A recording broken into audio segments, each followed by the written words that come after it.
While environmental justice primarily focused on the equitable distribution of environmental benefits and burdens, climate justice encompasses health security, food security, energy security, water security, human displacement, human trafficking, and disaster management, recognize the intricate interplay between these sectors.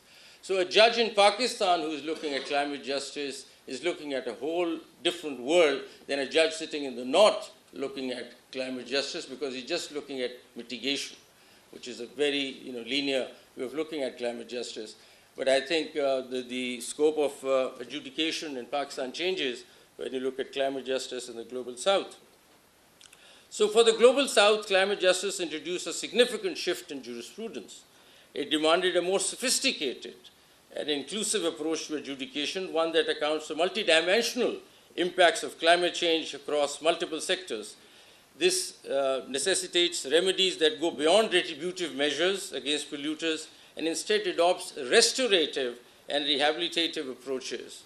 Courts are now required to design adaptive remedies to protect the rights and dignities of communities disproportionately affected by climate change. So we have to come up with how to come up with a more resilient urban planning, how to come up with a more resilient agricultural planning, climate resilient irrigation plans. This is something that we need to look at. We have a case that comes before us, does not talk about climate change. It might talk about irrigation and water scarcity, but actually you're looking at a climate change issue. There was a case that came to us that said that we want to expand the cement plant in Kalar Kahar, the DG cement case. There was nobody argued climate change in that case. They said we just want to add on, expand the cement plant in Kalar Kahar. And we said, no, Kalar Kahar is a water scarce area, and we did not allow that expansion. But hidden in that entire case was the whole concept of climate change, because it's a water scarce country. So this evolution of adaptive climate justice or adaptive jurisprudence, which just belongs to Pakistan or the global south, unlike the north, marks a pivotal moment in the legal landscape where the scope of justice is expanded to address interconnected challenges that were previously outside the purview of environmental law. We now suggest climate resilient urban planning, agriculture, irrigation, farming practices, etc. So the scope increases. If we examine the climate jurisprudence, we see that it has been largely directional. So what have we done in the last maybe 5-7 years? Coming up with very interesting jurisprudence, which has been globally quoted now, especially Asghar Laghari case and some of the others. People talk about it internationally.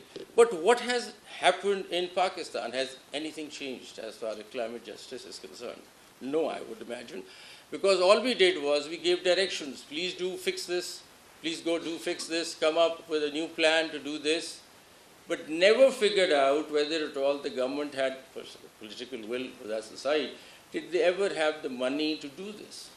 Or did they have the budget to do this? We never talked about it somehow. The government never raised this question before us either.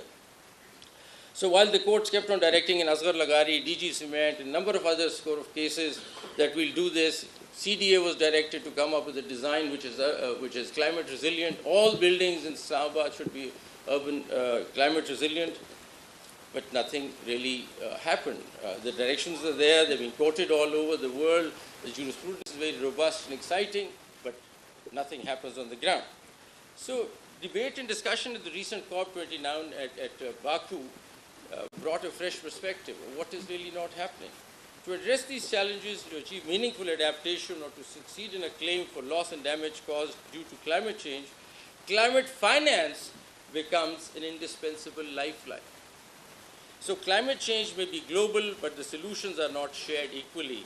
Those with resources hoard them, leaving the most vulnerable to perish, said Greta Thunberg. So for a country like Pakistan, which is highly vulnerable to climate change, the availability of robust financial resources is critical for building resilience and protecting its people.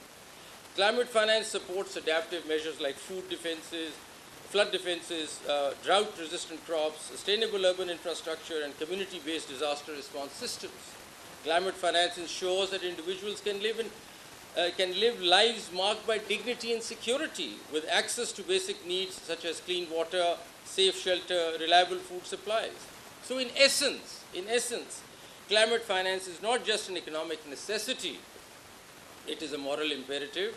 It ensures that the most vulnerable, who have contributed the least to global emissions, have the resources to adapt, survive and thrive in the changing world.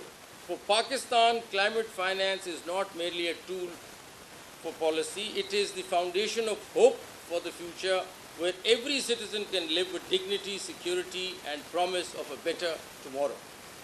So climate finance is not about helping, it is about restoring justice in a system that is fundamentally skewed against the global south.